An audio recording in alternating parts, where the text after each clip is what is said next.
Assalamu alaikum wa rahmatullahi wa barakatuh, and we are live on the Voice of the Cape Facebook and YouTube platforms for today's VOC Matric Revision session with our facilitator, who is Muntasir Kadri from Intune Tutoring. And today the subject is mathematics.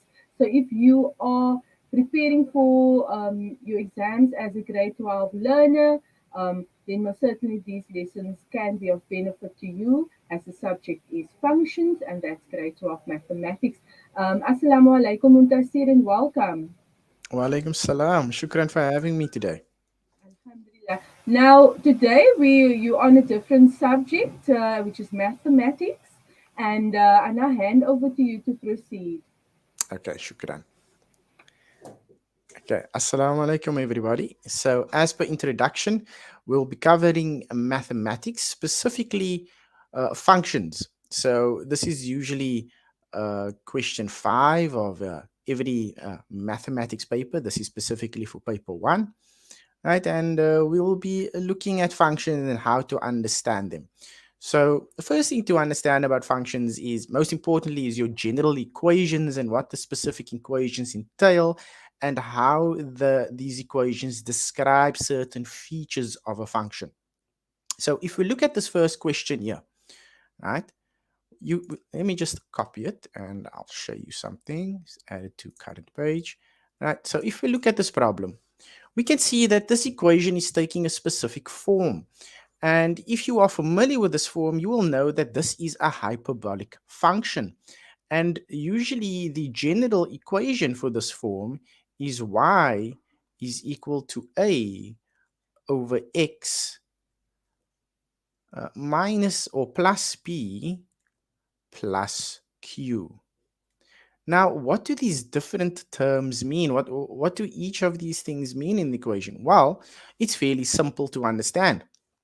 A usually tells you about the shape of your function. Okay, so if a is less than 0, right, your function is going to be in the second and the fourth quadrant. If a is greater than 0, your function is always going to be in the first and third quadrant. Right? The moment you know that, immediately this makes it very easy for you to understand where our function is going to be. Okay, so we have that. And the other information we look at is P. What does P tell us? Well, P is going to tell us about one of our asymptotes. And P usually tells us about our asymptote regarding the, if I remember correctly, this is going to be your, it's one of your shifts. And this is going to be your, I believe it is your, let me just double check quickly. Horizontal shift is this, vertical shift is this. No, this is sorry, vertical shift. So this is a very tricky thing to remember. So I'll just write this down here. Your vertical shift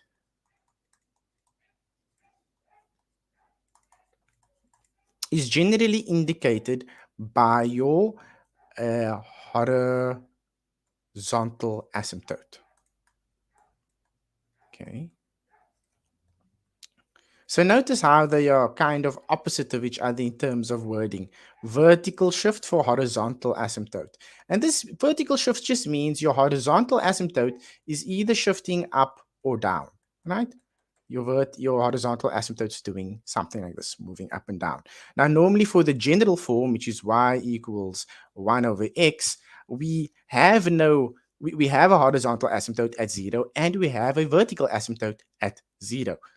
And that means that they intercept at the origin of the Cartesian plane. Okay, so your vertical shift is actually represented by your q value. Now, if q is greater than 0, we are going to have a vertical shift going upwards. And if q is less than 0, we will have a vertical shift going downwards. Now, p actually represents your horizontal shift. Okay, so your horizontal shift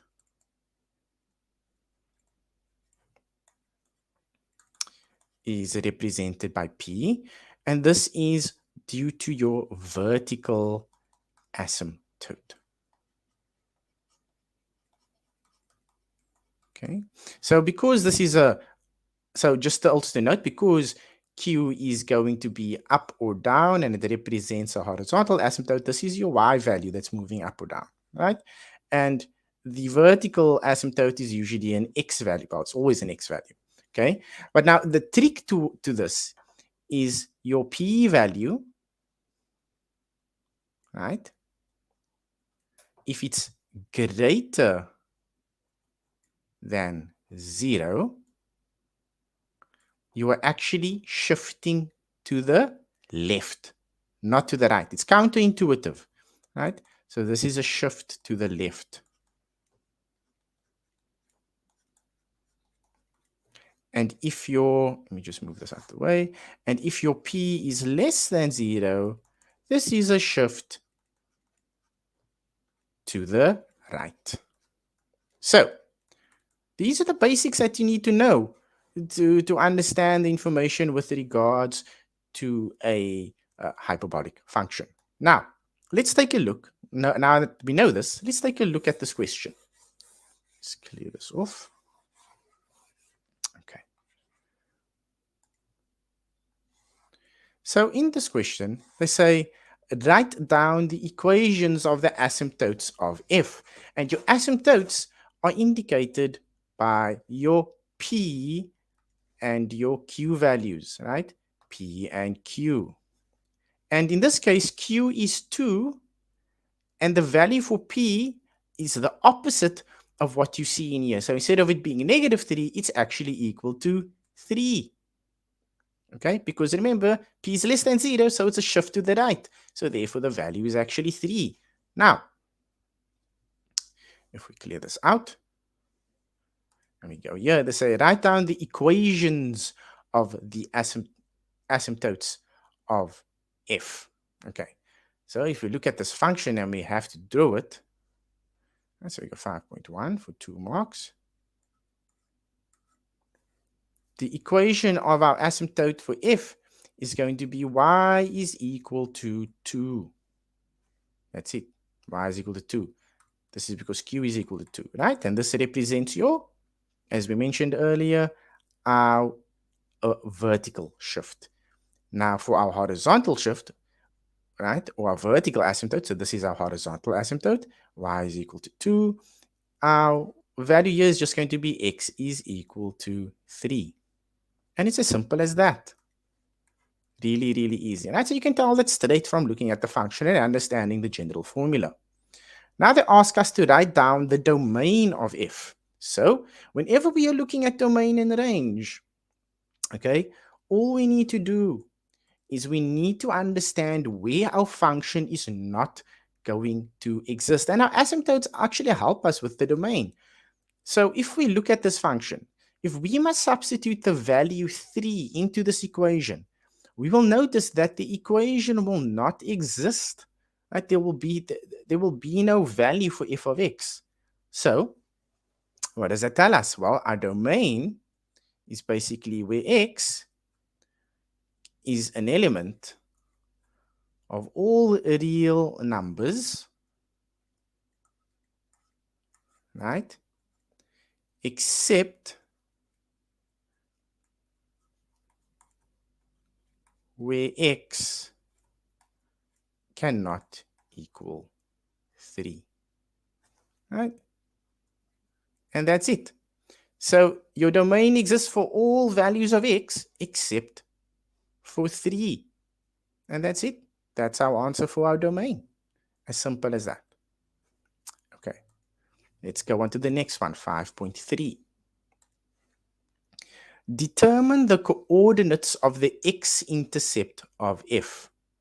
Okay.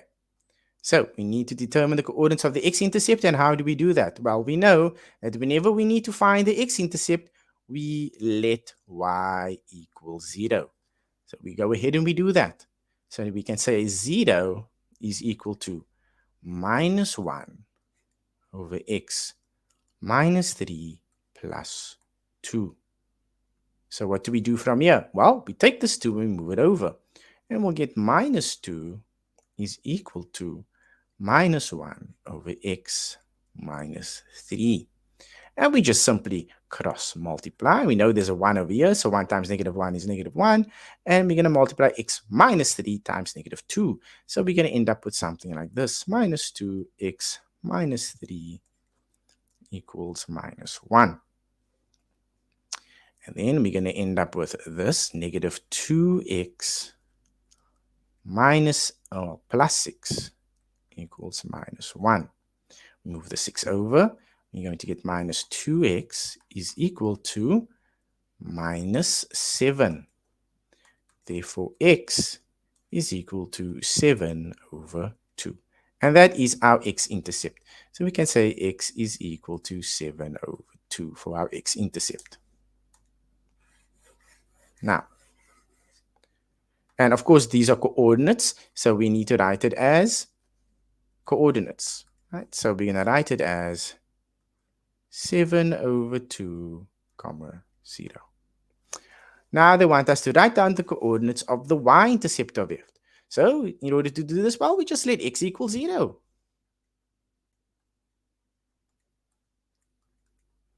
And we substitute 0 in here. So now we get y is equal to minus 1 over negative 3 plus 2.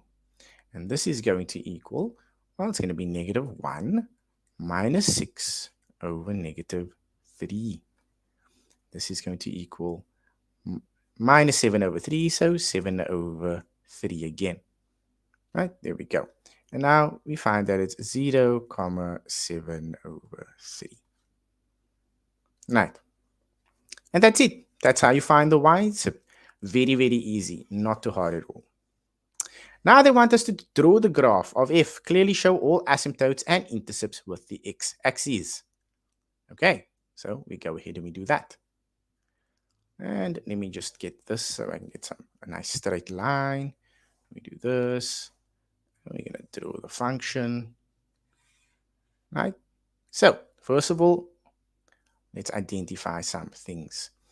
So, if we select that, so we understand that our asymptotes were at y equals 2 and that x equals 3. Remember, we discovered that for 5.1. So if we go here, we go y equals 2. So let's say this is 1. We can say this is 2. So let's just give some values here. This is 1, 2, 3, 4, right? And this is going to be our first asymptote over here. And I'll just give it a nice little straight line. So here's our first asymptote. Usually you just give this as dashed lines, but because I'm doing it on this program, I'm just going to use a straight line so that it looks nice and neat. Okay, so that's our first asymptote. And we can see it's shifted up 2, right? Easy as that. Next is where x is equal to 3. So I'll give all this 1. Oh, there's a different color. So this is 1. This is 2, 3, 4, 5, 6, 7, right? Of course, this is not to scale. So now, that means that our vertical asymptote is over here. There we go. And we can see now that our origin basically has kind of shifted to over here. And we know that from A, our A is less than 0. So what does that tell us? Well, it tells us that our function is existing in the second and the fourth quadrant. Now, very important, we need to first take note of our intercepts before we can sketch this function. So we know that our x-intercept is at 7 over 2, which is about 3.5. So our x-intercept is going to be over here. So here's our x-intercept. Do that. Here's our x-intercept just over here. That's about 3.5. Right? And here we got 7 over 3.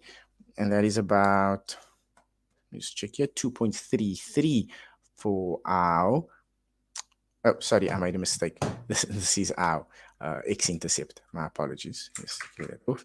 3.5 is over here. Here's our x-intercept. Our y-intercept is at 7/3, which is about 2.33. So it's sitting over here. So now we can go ahead and draw this function. So basically it does this. It gets closer and closer to the asymptote, but never ever touches. And this does this. There we go. And this does this. It's closer and closer and closer and closer. And here as well, closer and closer and closer and closer. And there we go. We've officially sketched this function, and it's as easy as that. Something else they may ask you is about the lines of symmetry, and the lines of symmetry always intercept at where our asymptotes intersect, right? So it'll be over here. Now, of course, they're not asking for it, but I'll just show it to you regardless. So here is our lines of symmetry, right? And what the lines of symmetry mean is if you fold this function in half, it'll be like mirror images. They'll fold perfectly on each other like that. Right? That's basically what it means. So regardless of which way you're going to fold on those lines, kind of like when you're making a paper airplane. Okay. Now let's look at the memo and see if our answers actually match up with what they give us. Let's take a look. Right? And there we go. X is equal to 3, y is equal to 2, as we stated. 5.2, x is an element of real numbers, but x cannot be equal to 3, as we mentioned as well. When we found our intercepts, we did the exact same thing. We can see we got the same values. You see over there, the exact same values, 7/2 and 0, 0 and 7/3. And our graph looks like this as well. And it's as easy as that, not too hard. And that's basically 10 free marks. And that just comes with understanding the general formula. This is how important understanding what each term in the general formula means. Okay, so let's go to the next problem. Okay, here we go. So here we have something interesting. Now, what we have here is a parabola and a straight line on the same Cartesian plane. And don't be daunted by this. This isn't the hardest thing. Well, we all know the general equation for a straight line. It's y equals mx plus c. And we know the formula for a parabola is y is equal to ax squared plus bx plus c. However, there's also a general formula, which is the turning point formula, which is y is equal to a x bracket x plus p squared plus q. That's the turning point formula, right? And I'll just write them on here for you as well. So if we go here, this can have two forms, either y equals ax squared plus c for the parabola, or the turning point form, which is y equals a x squared plus p plus q. Sorry, the x squared isn't there. Let me just clear that off. There we go. The actual square values over here. Right. And once again, you notice something similar to what we looked at the hyperbolic function. We have a, p, and q. A, once again, tells us about the shape of the function. If a is greater than 0, our function is smiling. If a is less than 0, our function is sad. And we can see this is a smiling function. So automatically we know that our a value has to be greater than 0. Q represents the y value. Hold on. Let me just get this correct. Yes, the y value of the turning point. And P is the x value of the turning point. So remember, whatever the P value is, the x value is the opposite of that P. So for example, if it's if this P was -3, then our x value would be 3. If our p-value was 3, then the value for the turning point is at -3, so on and so on. Right? So turning point is where our values of p and q exist. Right? That would be for our turning point. And that's why this is called the turning point formula. Now, let me clear this off. So for this problem, let's say the graph of f of x equals x plus 4, x minus 6 is drawn below. So here immediately in this form, you should be able to identify that this is telling you where our x-intercepts are, sorry, right? And we can see that our x-intercepts for the parabola are therefore going to be at this point here and at this point here.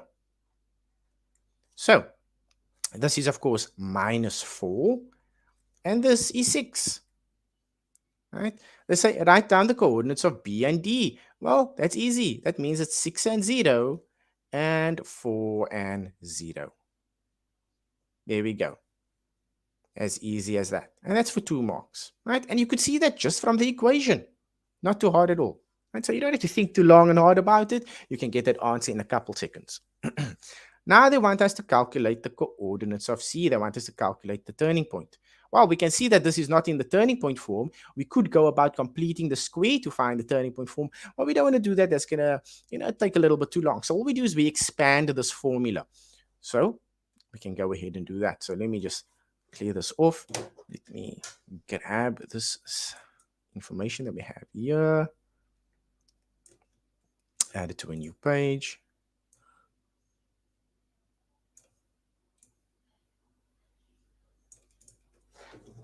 Move it over here. Now, y is equal to x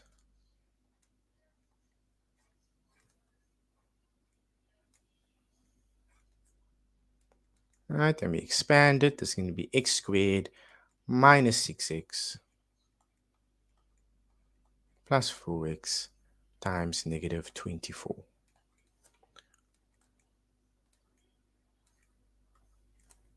Minus 6x plus 4x, -2x, minus 24. Now, how do we find, as per the question, how do we find the turning point? How do we find the coordinates of C? Well, if you remember correctly, to find your turning point, we find the x value of the turning point by saying x is equal to minus b over 2a. And oddly enough, this actually comes from your quadratic formula. Right? If you rewrite your quadratic formula, you can take a look at it and you will see this in there. Remember, the quadratic formula is x is equal to minus b plus minus b squared minus the square root of b squared minus 4ac over 2a. Okay? Now, we can take this information and we just identify our a, b, and c. So this is a, this is b. Oh, sorry. This is a, this is b, this is c. A is 1, B is 2, C is 24. Now, carry on, and we substitute these values in. So x is equal to, since b is minus 2, it's going to be minus 2 over 2a, which is just 2 times 1. And this is going to be 2 over 2. So our x value is 1. So now that we have our x value, what do we do next? Well, it's simple. We just substitute this x value into the equation. We can either one of these that we have here. So let's substitute it into the original. Right? So therefore, the y value of our turning point, is going to be 1 plus 4 times 1 minus 6. And this is equal to 5 times -5. And our y value is -25. So our turning point, our coordinates for our turning point is 1 and -25. And we can just go ahead and drop that in here.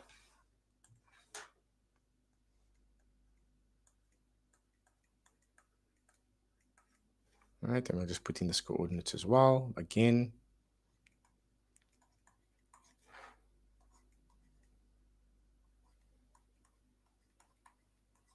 There we go. And that's for 2 marks. Okay. And this is for our function f. Okay, now the next question. I'll clear this off. We did calculate the coordinates of C, we wrote down coordinates of B and D. Write down the range of f. Right, so let me go back here. So they want us to write down the range of f. So remember, range is speaking about the y value. So if we want to identify the range, well, that's fairly simple. What's the limit on our range for our y values? Well, remember, wherever there's an x value, there is a y value. Okay, and we identified this coordinates. Right, no, actually, let me do it on the other image.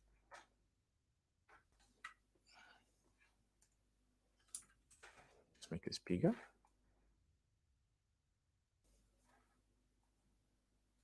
Right.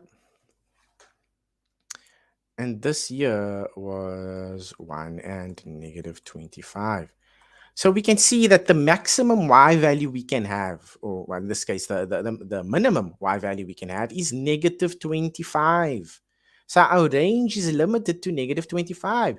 And we can see that it extends for all y values, except for anything smaller than negative 25. So therefore we can say our range is going to be y is an element of real numbers, but y has to be greater than or equal to negative 25. And there we go. That's the answer for our range. Right? It's easy as that. Now, the next part to the question. Given that theta is equal to 10,04 degrees and the tangent to f at t, right? And the tangent to f at t is perpendicular to AE, right? So they're telling us, no, excuse me, it's getting in the way. All right, and the tangent, right, is perpendicular. So if we go here and we draw this line in for our tangent, right, this is supposed to be perpendicular. We can say it's perpendicular like this, right, and this tangent just carries on like this. There's our tangent, right? And this is perpendicular to this line. So what does that tell us? That actually tells that the tangent, because it's perpendicular to this straight line AE, that the gradient, the product of the gradients are going to be negative 1. Remember, when two lines cross each other perpendicularly, the product of their gradients are equal to negative 1. Okay, so now we go back. Calculate the gradient of AE correct to 2 decimal places. Okay, so they want us to do that for 1 mark. So what information do we have that we could possibly use here? Well, let's see what else they give us.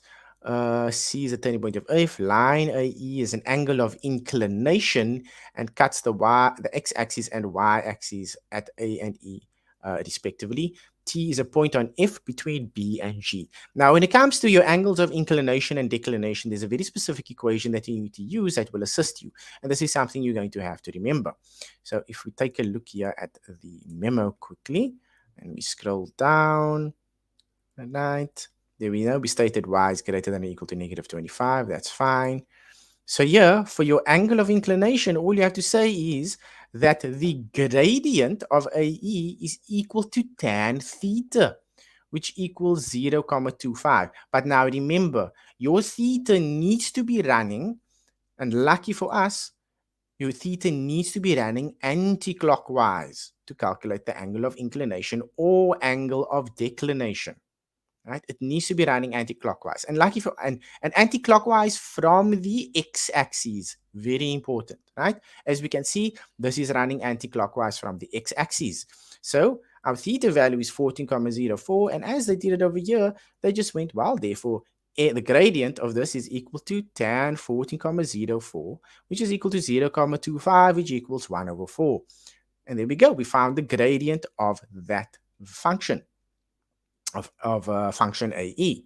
Okay, Now, in 7.4.2, they want us to calculate the coordinates of t. So what does that tell us? Well, if our gradient is going to be 1 over 4, right, according to this, then our gradient for our tangent line is going to be -4, because remember, the product of these gradients must be equal to -1. So a quarter times -4 gives you -1.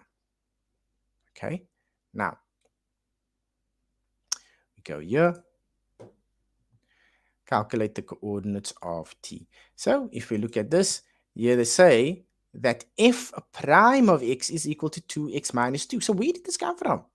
Well, this would have actually come from our original equation over here, right? So if you want to find this equation, right,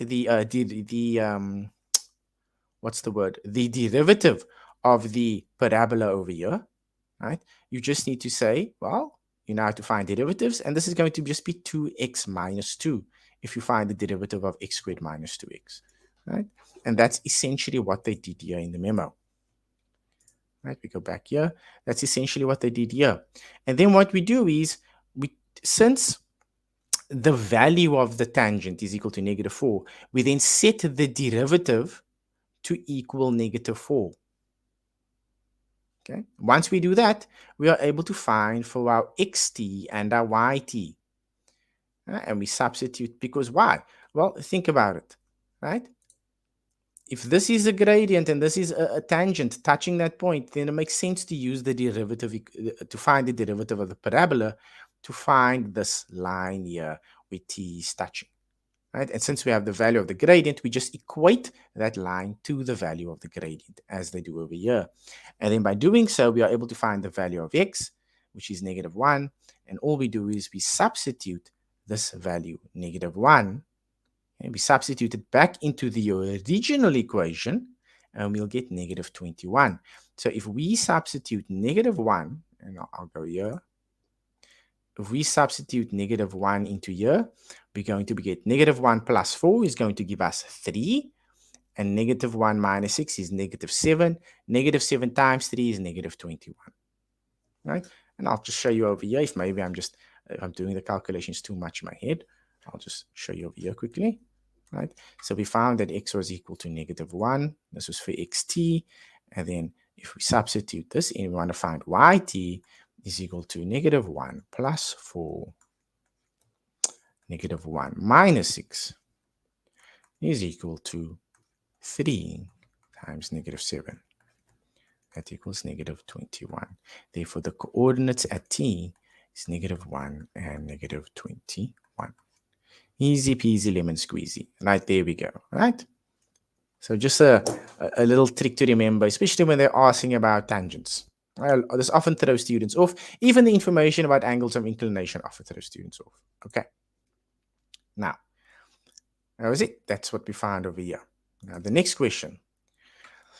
A straight line G parallel to AE cuts F at K, which has the coordinates -3 and -9, right?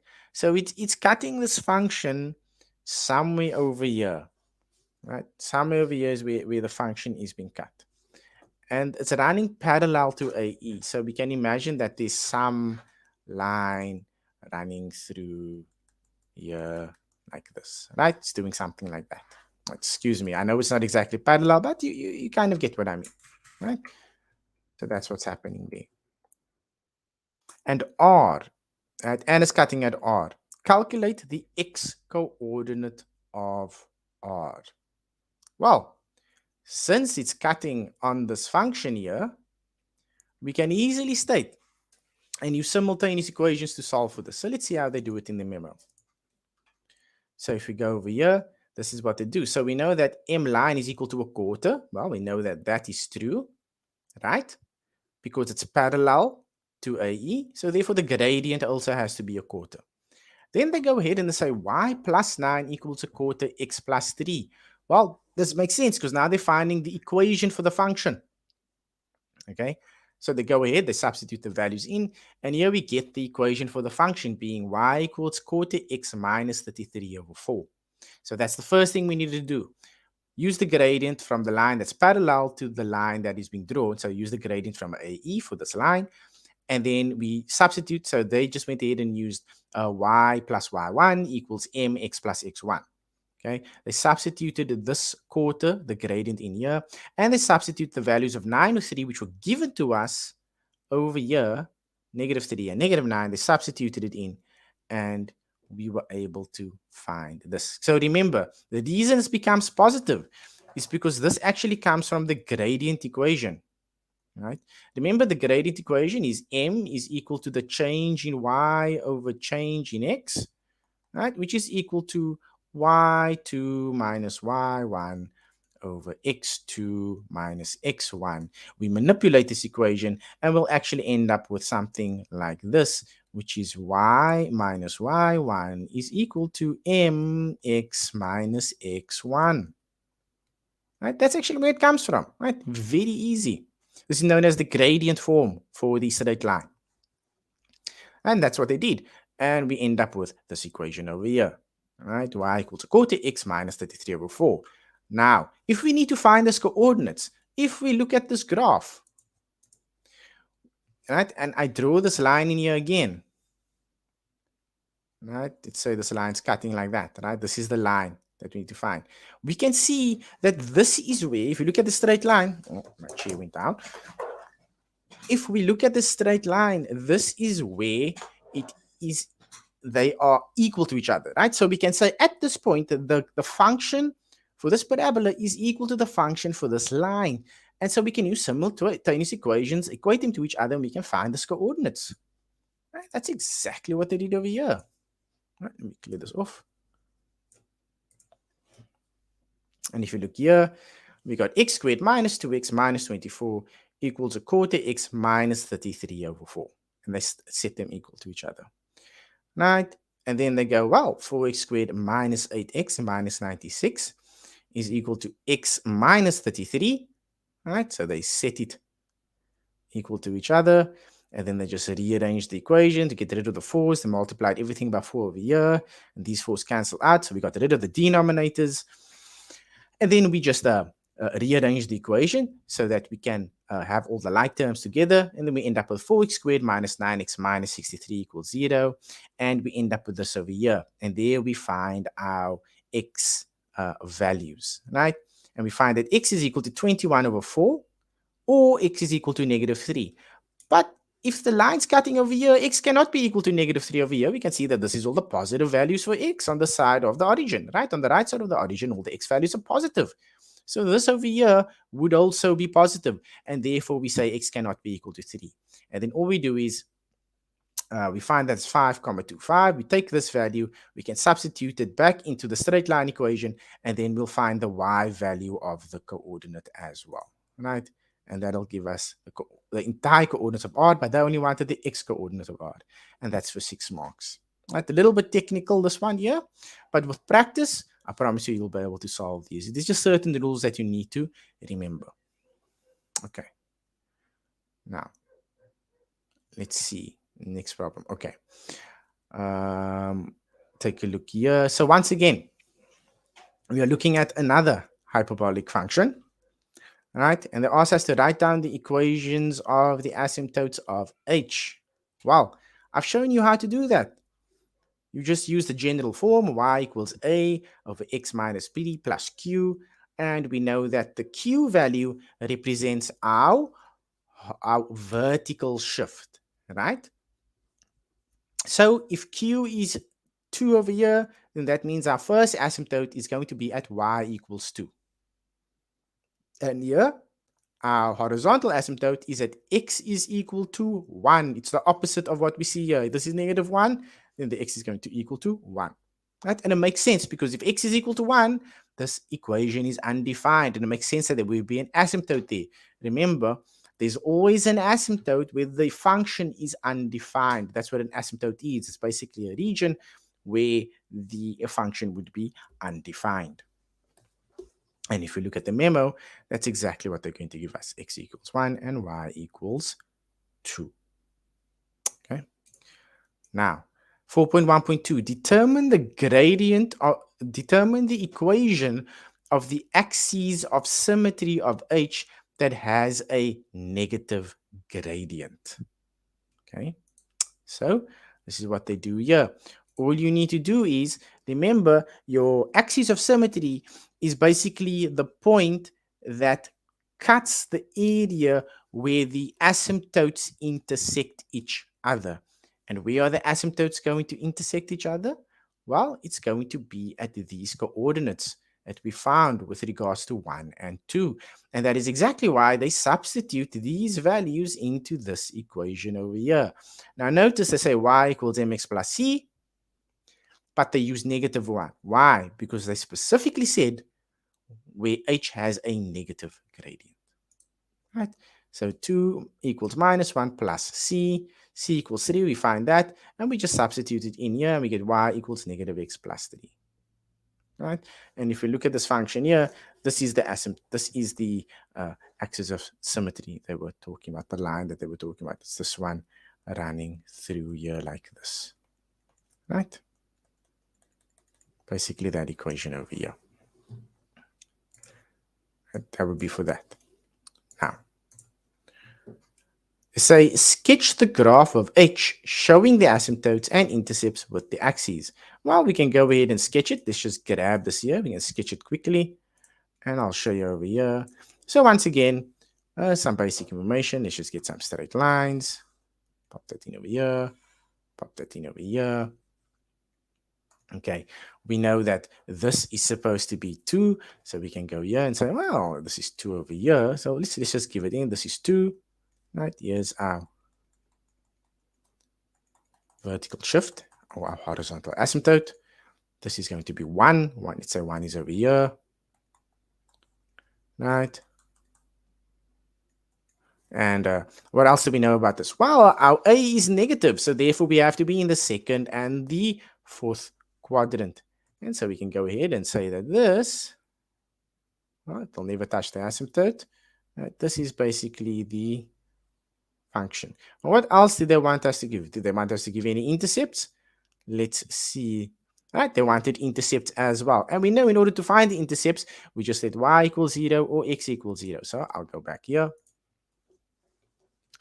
Okay, if we let y equals 0, we're going to get 0 is equal to negative 3 over x minus 1 plus 2. I move that over. We're going to get negative 2 times x minus 1 is equal to negative 3. You get negative 2x plus 2 is equal to negative 3. We move this negative 2 over. We get negative 2x is equal to negative 5. And therefore, x is equal to negative 5 over negative 2, which is just 5 over 2. So our x-intercept is at 5 over 2 or 2 comma 5. And that's what this value will be. This is 2 comma 5. There we go, x-intercept. Now, our y-intercept. Now we just let x equal 0. So y is going to equal negative 3 over negative 1 plus 2. And this is just 3 plus 2. And this is equal to 5. And that's what this value is over here. This is 5. And there we go. We have officially solved and sketched for this function. Okay. Unfortunately, I've run out of time to continue with 4.2. Right. However, you can attempt this on your own. This is very similar to the previous question we looked at over here. Right. Very, very similar. Try the same methodology. You can actually access this on the Intune website, and you can take a look at the 4.2 problem yourself, and you'll be able to solve it with the exact same information that I gave you. I hope you enjoy the rest of it. I hope this session was helpful as well. Assalamu alaikum wa rahmatullahi wa barakatuh. Walaikum salam wa rahmatullahi wa barakatuh to you, Muntasir, and to all the viewers tuned in now. Remember, this is a recorded session, so it will remain on the platforms Facebook and YouTube. From myself and the guests this afternoon, we bid you farewell. Assalamu alaikum wa rahmatullahi wa barakatuh.